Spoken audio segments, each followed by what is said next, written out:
Netanyahu अब Iran पर किसी भी वक्त हमले का ऑर्डर दे सकते हैं। इजरायल में विपक्ष ने नेतन्याहू पर आर या पार करने का दबाव बनाना तेज कर दिया है। विपक्ष ने कहा है कि ईरान घायल शेर की तरह है, जिसे फिर मौका मिला तो इजरायल की तबाही कोई नहीं रोक पाएगा। नेतन्याहू ने अब इजरायल की एयरफोर्स को बड़े मिशन के लिए तैयार रहने का ऑर्डर जारी कर दिया है। क्या इजरायल पर फिर फटने जा रही हैं ईरान की मिसाइल?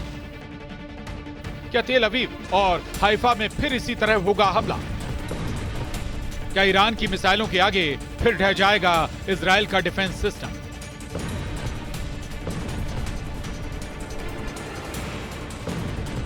इजरायल के पूर्व रक्षा मंत्री एविगडोर लिबरमैन ने कहा है कि ईरान इजरायल से बदला लेना चाहता है, इसलिए इजरायल को ईरान पर फिर से पहले हमला कर देना चाहिए।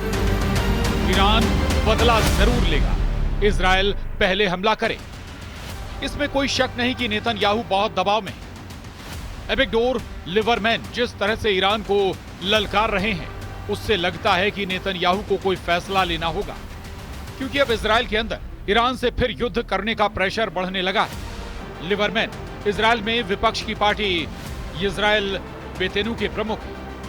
उनका कहना है कि ईरान को रोकने के लिए इजरायल के पास कोई और रास्ता नहीं, इसलिए ईरान के परमाणु और मिसाइल ठिकानों को पूरी तरह बर्बाद कर देना चाहिए, और यह भी कि वो खुद मोसाद से कहेंगे कि ईरान में सत्ता बदलने के लिए काम किया जाए।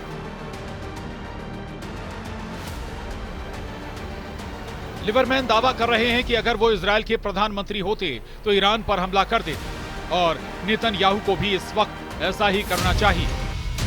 वैसे 13 जून को ईरान पर हमला करके नेतन्याहू ने यही करने की कोशिश की थी, और वो अपने मिशन में पूरी तरह फेल साबित हुए हैं। लेकिन लिबरमैन जिस तरह से नेतन्याहू को युद्ध के लिए उकसा रहे हैं, उससे साफ है कि ईरान और इजरायल के बीच बहुत खतरनाक युद्ध का खतरा फिर से मंडराने लगा। लिबरमैन 2001 से इजरायल की सरकारों में मंत्री रहे। 2006 में वो पहली बार उप प्रधानमंत्री बने। 2009 में वो पहली बार विदेश मंत्री बने।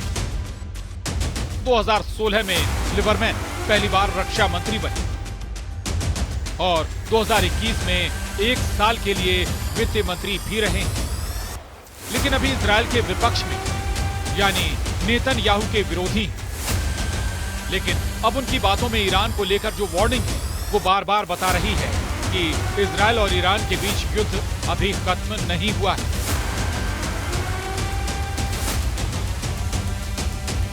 यानी ये सीज फायर किसी भी वक्त टूट सकता है। इजरायल के पूर्व रक्षा मंत्री एविगडोर लिबरमैन कह चुके हैं कि जख्मी शेर को तोड़ना नहीं चाहिए। ईरान से फिर युद्ध होगा, यानी इजरायल ये मानता है कि ईरान एक जख्मी शेर है, और उसके लिए बहुत बड़ा खतरा भी। ऐसा इसलिए भी है क्योंकि 22 जून को ईरान के 3 परमाणु अड्डों पर अमेरिका और इजरायल की जो जॉइंट स्ट्राइक हुई, वो पूरी तरह नाकाम साबित हुई है। ये बात सबसे पहले रूस ने बताई थी, और अब इजरायल भी मानता है कि 400 किलो संवर्धित यूरेनियम ईरान ने बचा लिया है, और उसका दावा है कि इसी यूरेनियम से वो एटम बम बनाने की तैयारी कर सकता है।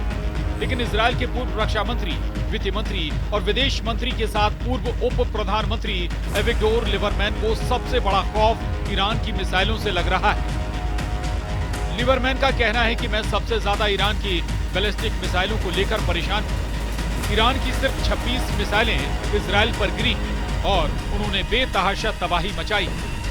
ईरान अब भी बड़े हमले की तैयारी कर रहा है, क्योंकि उसके पास हजारों मिसाइल हैं।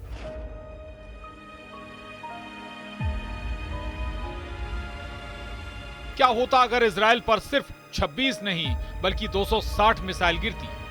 कितनी तबाही होती? ईरान ने इजरायल के खिलाफ करीब 600 मिसाइलें दागी थी, 1000 से ज्यादा ड्रोन लॉन्च किए थे, और इन हमलों में इजरायल के 36 लोगों की मौत हुई, जबकि 3000 से ज्यादा लोग घायल हुए। उनके मुकाबले में इजरायल ने ईरान में 900 टारगेट पर 4000 से ज्यादा बम गिराए, और इन हमलों में ईरान के 1060 से ज्यादा लोगों की मौत हुई। लेकिन इजरायल के शहरों और खासकर मिलिट्री अड्डों पर जिस तरह से ईरान की मिसाइलें गिरी, उसने इजरायल की मिसाइल डिफेंस सिस्टम को पूरी तरह नाकाम साबित किया। इसके बाद सीज फायर से पहले ईरान ने कतर में भी अमेरिका के मिलिट्री बेस नहीं विपक्ष यानी ईरान ने बता दिया कि उस पर हमला हुआ तो जवाब जरूर मिलेगा। लेकिन नेतन्याहू की बड़ी टेंशन गाजा भी बना हुआ है, जहां इजराइल का ग्राउंड ऑपरेशन लगातार मुश्किल होता जा रहा है। इजराइल के सैनिक लगातार हमास के हमले में मारे जा रहे हैं। ये गाजा का जबालिया इलाका है और यहां पर लड़ाई जारी है।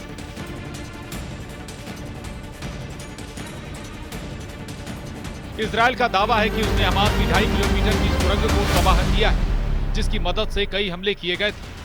लेकिन गाजा में इजराइल के ऑपरेशन और बमबारी का दूसरा सच ये भी है कि अब तक 59,000 लोगों की मौत हो चुकी है, जबकि 23 बंधक अब भी हमास के कब्जे में और 650 दिन का युद्ध भी अब तक न हमास को खत्म कर पाया है, न ही उससे बंधकों को छुड़ाने में इजराइल की सेना कामयाब हो पाई।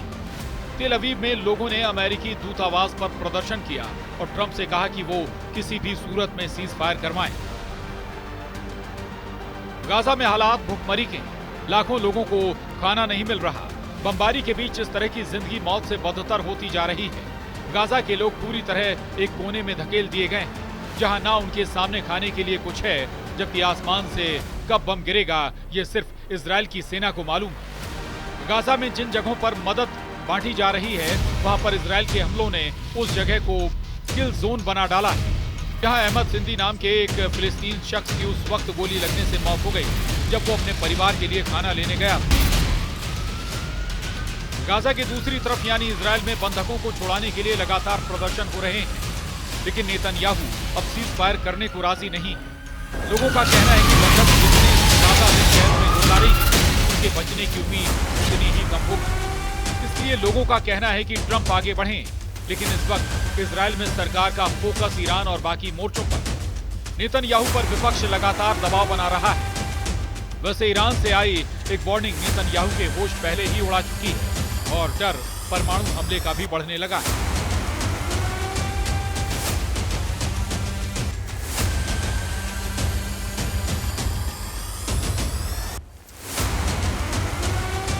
सवाल है कि क्या ईरान और इजराइल के बीच हुआ सीज फायर एटम बम तोड़ने जा रहा है। इजराइल के अखबार जेरूसलम पोस्ट ने ऐसी खबर छापी जिसे पढ़कर ट्रंप के भी होश उड़ गए। ईरानी संसद के स्पीकर मोहम्मद बाकर गलीबाफ के कलाकार मोहम्मदी ने इंस्टाग्राम पर यह तस्वीर पोस्ट की, जिसमें इजराइल के नक्शे पर 2 परमाणु हमले दिखाए गए। ये मशरूम क्लाउड देखकर इजराइल के होश उड़ गए। सवाल है कि क्या ईरान और इजराइल के बीच हुआ युद्ध अब परमाणु युद्ध होने जा रहा है।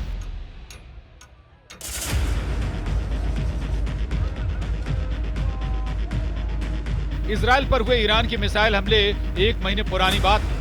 13 जून को इजराइल ने ईरान पर हमला करके वहां की मिलिट्री लीडरशिप को खत्म कर दिया था, लेकिन इसके बाद ईरान ने ऐसा मिसाइल अटैक किया कि इजराइल में छुपने के लिए बंकर भी कम पड़ गए। ईरान की मिसाइल हाइफा में गिरी, तेल अवीव में गिरी और उसके ऐसे मिलिट्री अड्डों को टारगेट किया गया जिसका अंदाजा नेतन्याहू को क्या ट्रंप को भी नहीं था। लेकिन सच ये है कि ईरान और इजराइल के बीच युद्ध की चिंगारी फिर से फूट पड़ी। हाल में इजराइल के प्रधानमंत्री बेंजामिन नेतन्याहू ने अमेरिका की मीडिया को इंटरव्यू दिया और उसमें साफ साफ कहा कि ईरान अब इजराइल के खिलाफ परमाणु हमला करना चाहता है। नेतन्याहू ने कहा कि हिजबुल्लाह की लीडरशिप खत्म करने के बाद ही ईरान ने यूरेनियम संवर्धन की रफ्तार बढ़ा दी थी और ईरान इजराइल को मिटाना चाहता है। ईरान और इजराइल दोनों तरफ युद्ध की चिंगारी फूट पड़ी है। जून में हुई 12 दिन की जंग के बाद अब जुलाई में युद्ध का अलार्म बजने लगा। ईरान और इजराइल के बीच इस बार युद्ध हुआ तो अमेरिका भी कुछ नहीं कर पाए। ये बात डोनाल्ड ट्रंप भी बहुत अच्छी तरह जानते हैं। ईरान भी बहुत अच्छी तरह जानता है कि इजराइल अपने फाइटर जेट फिर से तैयार कर रहा है। इजराइल के बहुत ही सीक्रेट एयरबेस से आए इस वीडियो ने तेहरान से लेकर मॉस्को और बीजिंग से लेकर दुनिया के तमाम हिस्सों में अलर्ट जारी कर दिया है।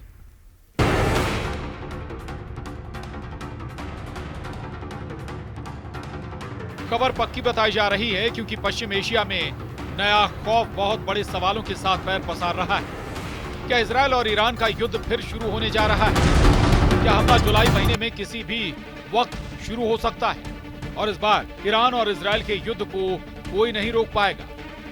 क्या ईरान पर बमबारी के लिए डोनाल्ड ट्रंप ने नेतन्याहू का हथियार गोदाम फुल रिचार्ज कर दिया है? क्या जुलाई में नेतन्याहू की एयरफोर्स फिर एक्टिव होगी और जो युद्ध जून में रुक गया वो अब जुलाई के महीने में सभी रिकॉर्ड तोड़ देगा। ईरान और इजरायल का युद्ध किसी भी वक्त फिर से शुरू हो सकता है। इसके दो बड़े सिग्नल मिल चुके हैं। पहला सिग्नल, ईरान ने संयुक्त राष्ट्र की परमाणु निगरानी संस्था IAEA के साथ सहयोग को बंद करने का ऐलान किया है। अब आशंका है कि निगरानी खत्म होने पर ईरान का परमाणु कार्यक्रम बिना किसी जांच के आगे बढ़ेगा और ईरान अपने 400 किलो यूरेनियम से 10 परमाणु बम बना सकता है।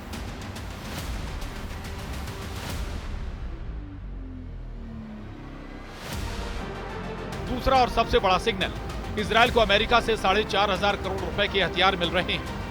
अमेरिका की इस मिलिट्री मदद में इजरायल को 7,000 बंकर बस्टर बमों के लिए JDAM गाइडेंस किट मिल रही है, यानी joint direct attack munition guidance kit. इसमें 3,845 किट ऐसी हैं जो 2,000 पाउंड के BLU-109 बंकर बस्टर बम पर लगाई जाएंगी, जबकि 3,280 किट ऐसी होंगी जो 500 पाउंड के MK-82 बम पर लगेंगी।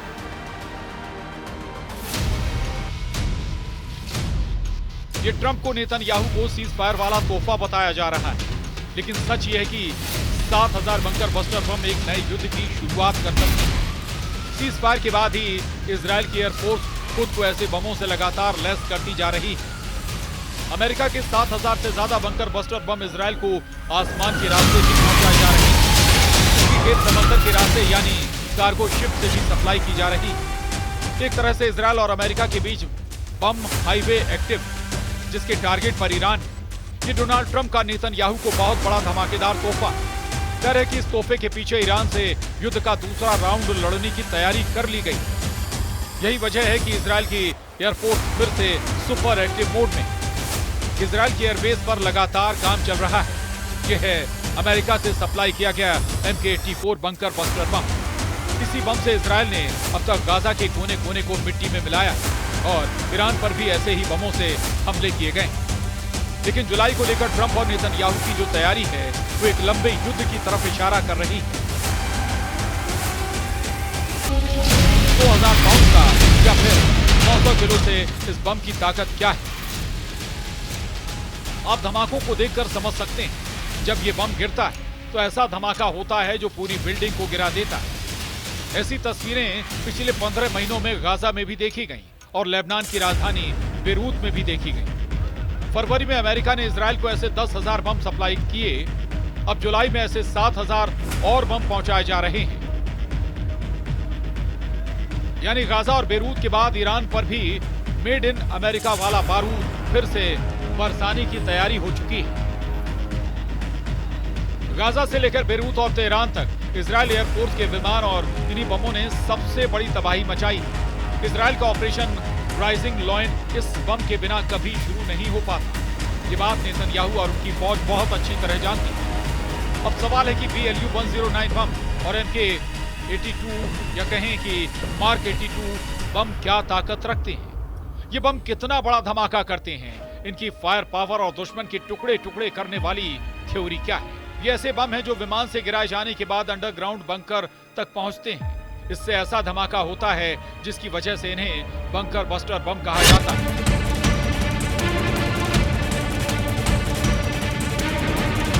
जब मार्क 82 बम फटता है तो 15 मीटर चौड़ा 11 मीटर गहरा गड्ढा करता है। ये बम 3.5 मीटर मोटी कंक्रीट को चीर कर बंकर में बैठे दुश्मन को खत्म कर सकता है। अगर बंकर लोहे का हो तो ये 38 सेंटीमीटर मोटी मेटल की दीवार को भी भेद सकता है। अब सोचिए, 500 पाउंड का बम अगर ऐसी तबाही मचाता है तो 2,000 पाउंड का बम तो 4 गुना ज्यादा तबाही मचाता होगा। इजरायल की एयरफोर्स ने 650 दिनों तक गाजा पर बम गिराए। 12 दिन बमबारी ईरान पर भी की गई है और ऐसे मिशन में अमेरिका के ही बंकर बस्टर बम इस्तेमाल किए गए। नेतन्याहू का सबसे बड़ा फोकस ईरान पर। मुमकिन है कि अमेरिका की तरफ से आने वाले 2,000 पाउंड वाले नए बमों से अब गाजा पर हमले न किए जाएं, बल्कि उनका पूरा इस्तेमाल ईरान को दहलाने पर। 12 दिन के युद्ध में इजरायल ने ईरान पर 4,200 बम गिराए थे, लेकिन इस बार इजरायल के पास तबाही के लिए डबल ताकत आ चुकी है। इजरायल का मानना है कि उसके दुश्मन युद्ध खत्म होने के बाद अब भी एक्टिव और ईरान इस फहरिस्त में सबसे ऊपर। इसलिए ये बात साफ है कि इजरायल को अमेरिका से हथियारों वाली मदद पर ब्रेक नहीं लगने जा रही। डोनाल्ड ट्रंप ने इजरायल की वॉर मशीन को लगातार ईंधन सप्लाई करने का फैसला किया है। Bureau report, news 18।